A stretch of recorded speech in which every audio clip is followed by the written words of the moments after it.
consult. She answered the phone. Her son was calling to wish her a happy birthday. She thanked him, hung up, and went back to her morning routine. 20 minutes later, the phone rang again. It was her son, calling to wish her a happy birthday.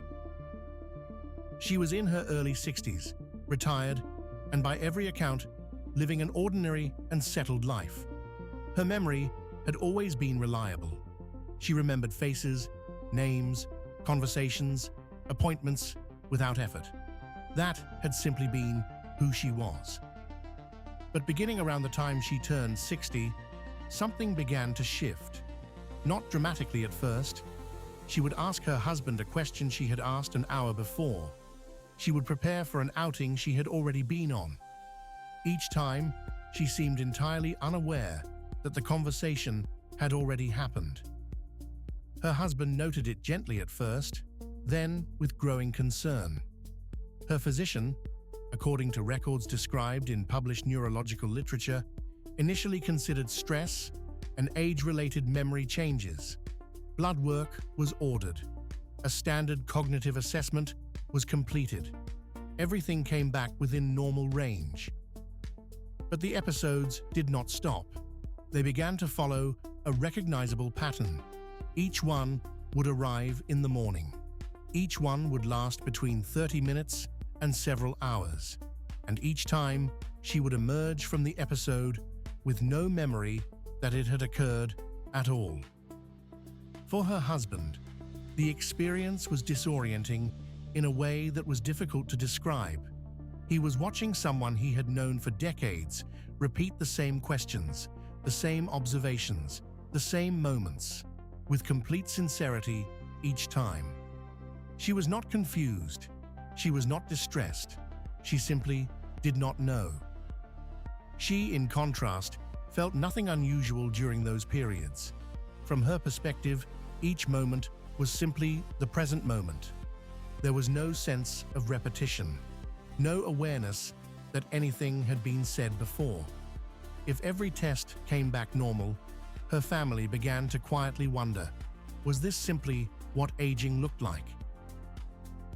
But here is where the medical records become unusual. She was eventually referred to a specialist in cognitive neurology. And when that specialist administered a specific battery of tests, the results revealed something the standard workup had never looked for.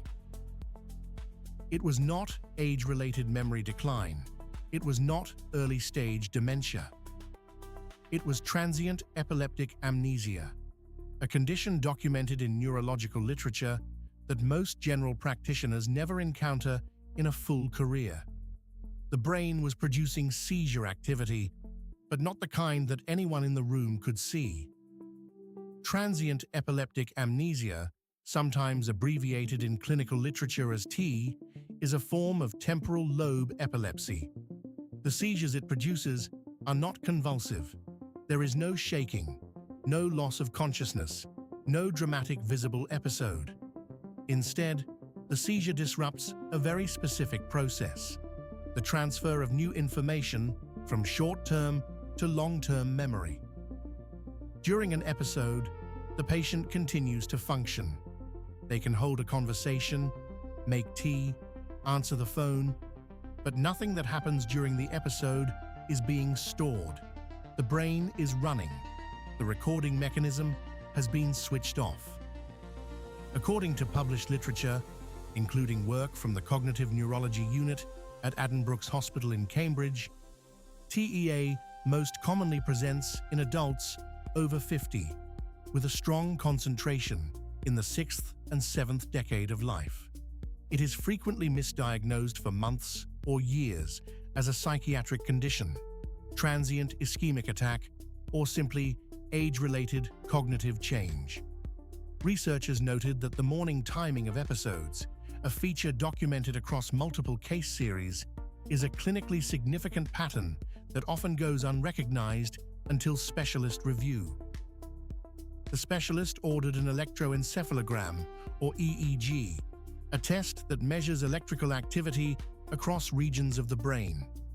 In cases where a standard EEG is recorded between episodes, it can appear entirely normal. A prolonged or ambulatory EEG, recorded over a longer period, is more likely to capture the abnormal discharge.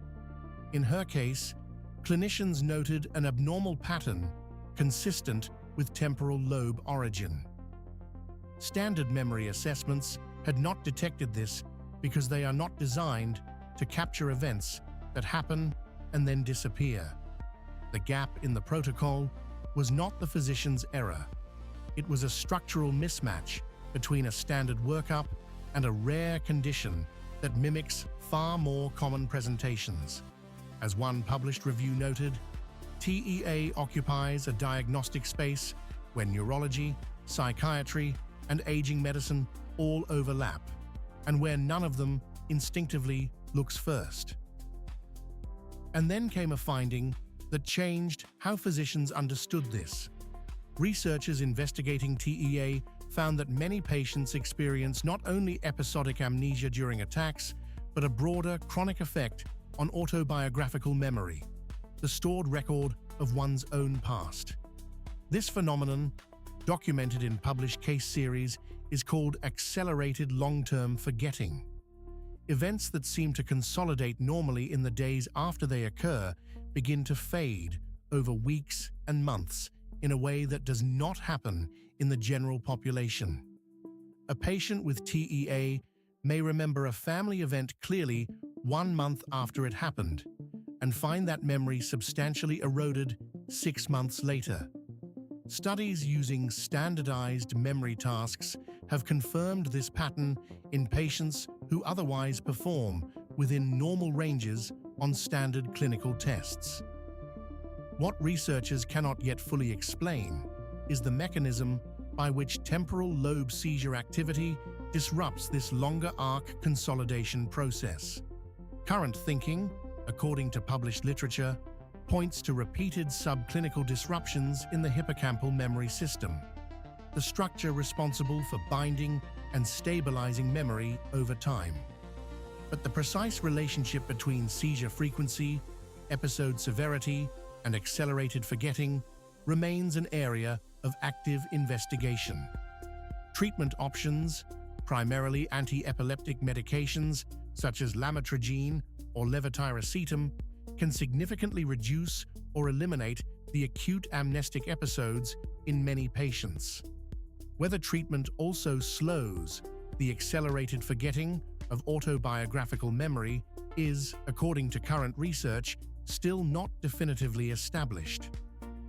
What this condition reveals is something that medicine rarely states plainly. Memory is not a single system. It is a layered process: acquisition, short-term holding, consolidation, long-term storage, and a disruption at any one layer can produce a presentation unlike anything the other layers would suggest. A patient with TEA may pass every standard test of orientation, attention, and recall and still be losing months of their life to episodes they will never remember having. For families, the experience carries its own particular weight. They watch a person they know well repeat the same question, plan the same trip, express the same surprise at the same news, and understand that this is not stubbornness or inattention. The person they are speaking to is genuinely encountering the moment for the first time, every single time. Published accounts from patients who have received a diagnosis describe the moment of understanding as complex. Relief, because there was a real explanation. Grief, because the explanation confirmed that mornings they believed they had lived were, in any meaningful neurological sense, never stored. And a quiet, practical reckoning with what it means to plan a life when the mechanism that files it away is unreliable.